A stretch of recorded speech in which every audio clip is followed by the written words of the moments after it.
Brandon Cruz with Damon's Real Texas Barbecue.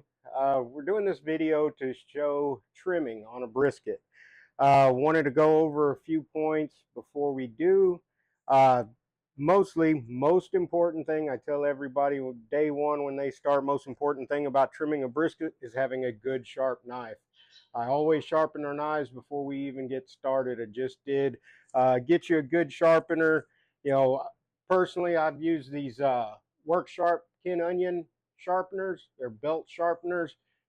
I've had this one now for several years. It works great. A couple passes through there, your knife is razor sharp.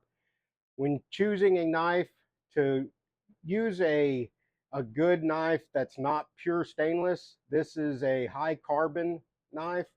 Carbon knives will keep a edge for a longer period of time than a solid stainless steel knife. So get you a good carbon steel knife. It'll last you a lot longer. You'll go a lot further. You'll be able to do a lot more briskets. These are fairly cheap. I think under $20 you can pick up a knife.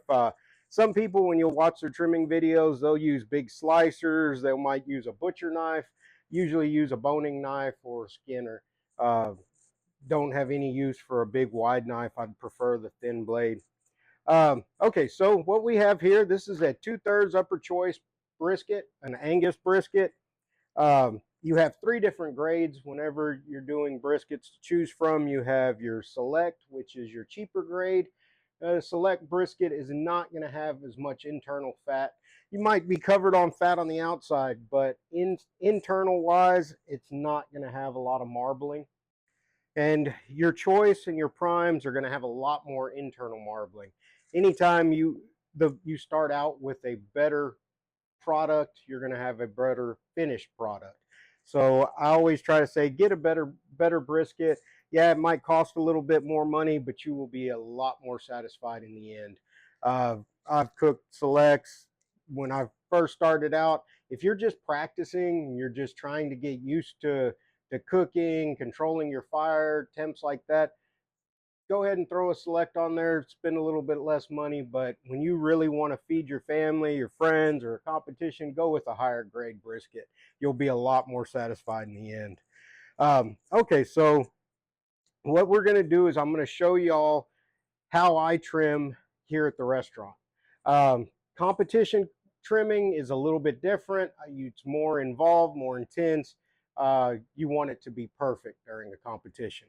During a restaurant, you want to be fast, and at the same time, you don't want to have a whole lot of waste, because you want to be able to serve as much as possible.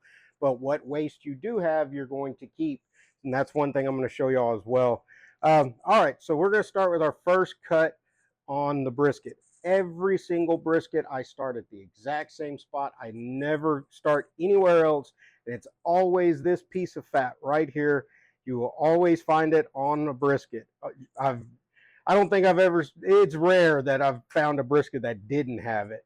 So, okay, so when you make this cut, sometimes depending on the grade, if it's select, you definitely don't want to go too deep. But if it's a prime or a choice, you don't have to go quite as deep. I mean, you can go deeper. So all I'm doing is just cutting straight across there, taking that piece off. My very next cut is going to be on the edge. The whole point of this is to get your brisket as aerodynamic as possible. You don't want huge thick sides or really thin edges. You want everything to be smooth, so that way when the smoke is coming across the pit, you're not getting more heat in one area of the brisket. You're getting it even across the top. So we're going to keep every piece right now, and I'm going to show you at the end why we're keeping these pieces. So that was our very first cut. Next cut, I worked at the edge next to it, and all I'm doing is going where the fat meets the meat, and I'm going straight down. What I'm trying to do is expose this fat. I want to be able to see the fat at the bottom and then your meat at the top. And basically that's the look you're going for all the way around this brisket. So just cutting straight down. That's it. All right, we'll get to the end here. We're going to do the same thing. All I'm doing is exposing all the meat on the edges. Really, the only fat I want is going to be directly at the bottom of this brisket. The edges, you will see the fat, but it's not going to be wrapped up all along the side of it. Okay, so once we've gone around that end, we flip it, and now we're going to attack this side.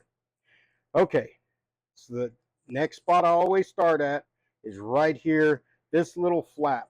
This flap is what keeps the brisket on the point end up. And that brings me to, there are two sides of a brisket. This is your flat, and this is your point. Your point is two pieces of muscle. That's why it's thicker on that end. So back to this side. All right. Then you have this flap here. This flap has to be removed. That is good meat right there. So you want to clean it up before you get it off of the brisket. Because if you make this cut and then you try to get all this little membrane and skin, or not skin, but fat off of it, it's very difficult. It's a lot easier to do it while it's still attached to the brisket. So my first cut, I'm going to, you can see the fat right there, and it's like a little pocket. Basically, you're just going to trim it out of there.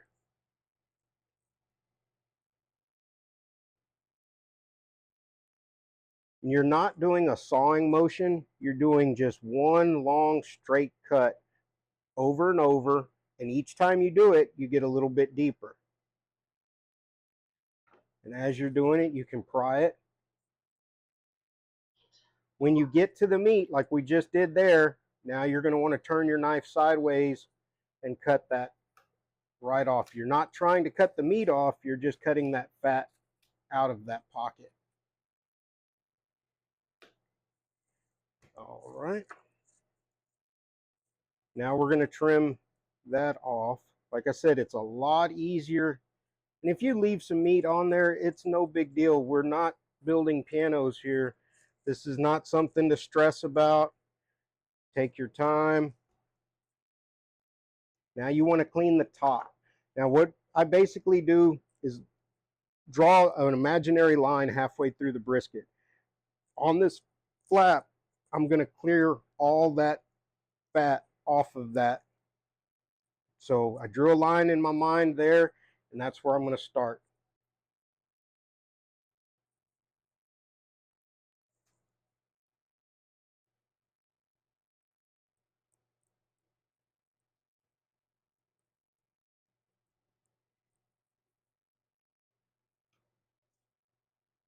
Now this little fat we're not saving. This is, it's almost like a membrane. It's elasticy. There's no, you don't have any use for it. You don't want to keep that. It doesn't render the way this other hard fat that we're keeping. I'm going to show you what we do with that after. Doesn't have to be perfect, but you're just trying to get as much of it as possible because you don't want it in your sausage or whatever it is that you're going to make with this meat that you keep. Okay, so now that flap is cleaned. There's a little spot right there. All right, so this is the most important cut of the brisket to me because you don't want to go too deep. You can always go deeper after you make this initial cut if you need to. But what you do is you hold up this flap, kind of pinch it. You lay your knife sideways, and what we're trying to do is just basically cut it off and keep it as smooth across the top as possible. So one quick fluid cut right there. All right, so now the brisket is flat across the top, except we have this high side here where there's some fat sticking up. Now, if you hold it on the side, you can see it's pretty thick right in here. And then that's about how much fat we want all across the brisket. But here's the thicker side, so we want to get this down and get it more like that. So I'm just going to trim it off. Basically, you're just shaping it, is all you're doing, is just trying to shape the brisket to look the way you want it to look.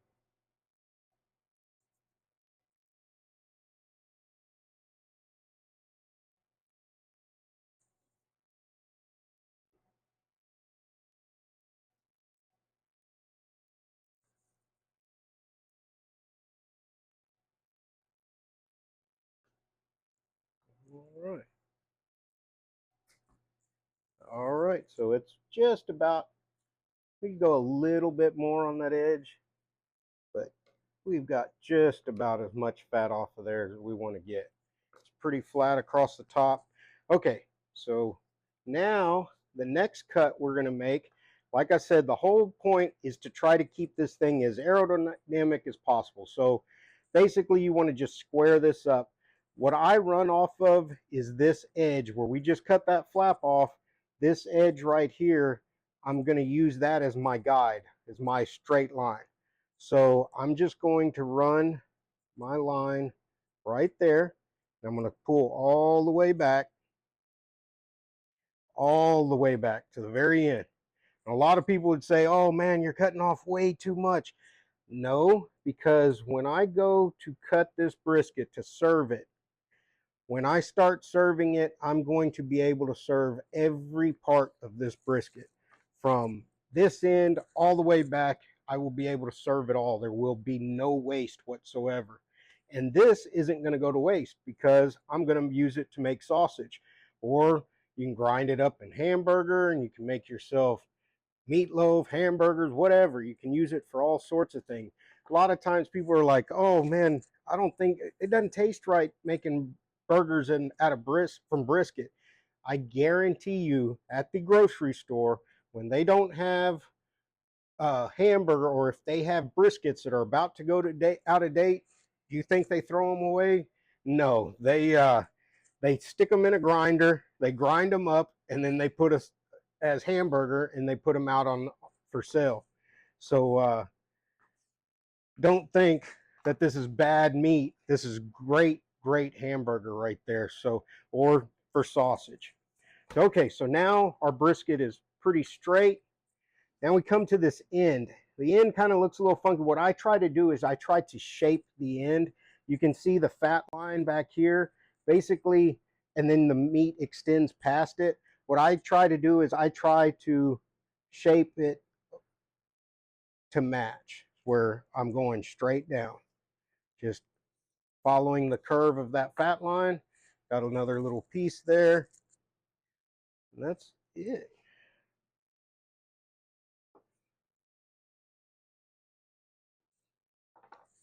All right. So now the next cut is going to be this edge. Sometimes you'll get briskets that it's like a point, so basically what I try to do is I just try to get that as even as possible. You can see the top is sticks out a little bit further than the bottom side, so I'm just going to even that up.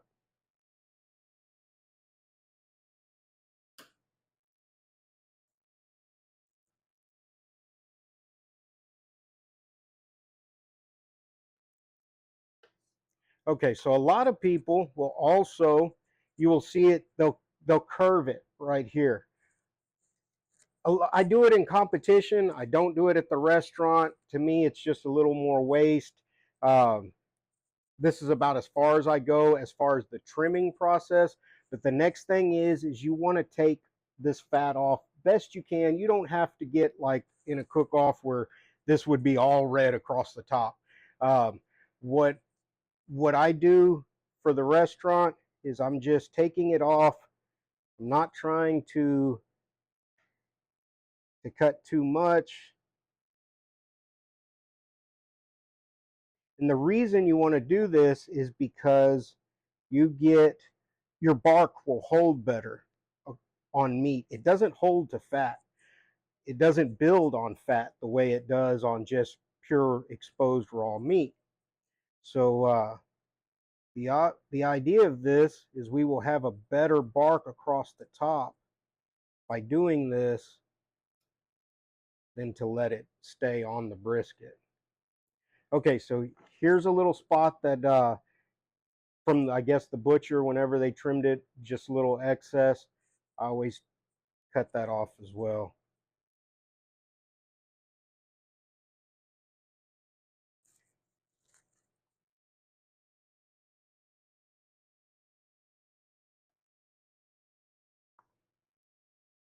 And you can pinch it, pull it up. It comes off really, really easy, especially with a good knife. You shouldn't have any problems.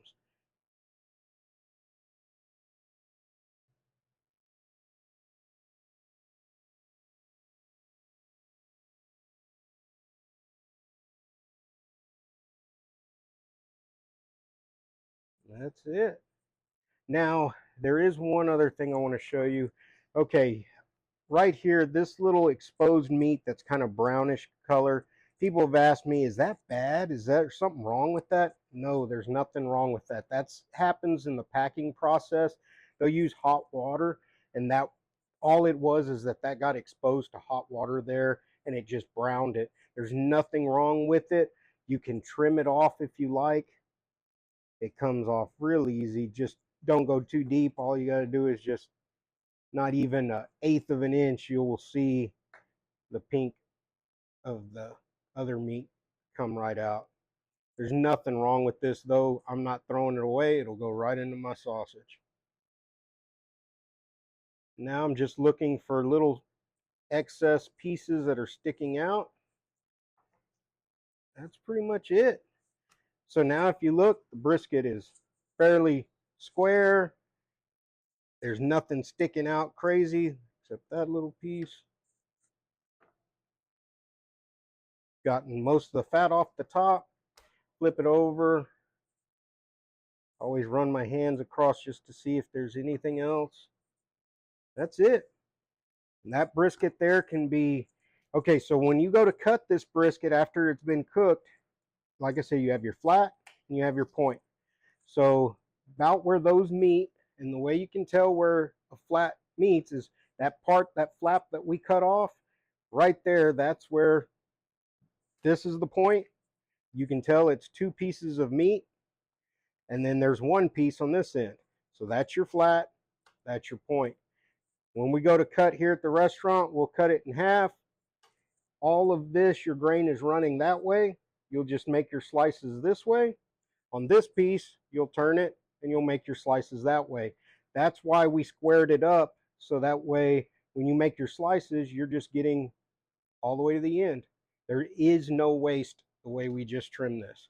So that's pretty much it. Now I'm going to show you why we saved all of this.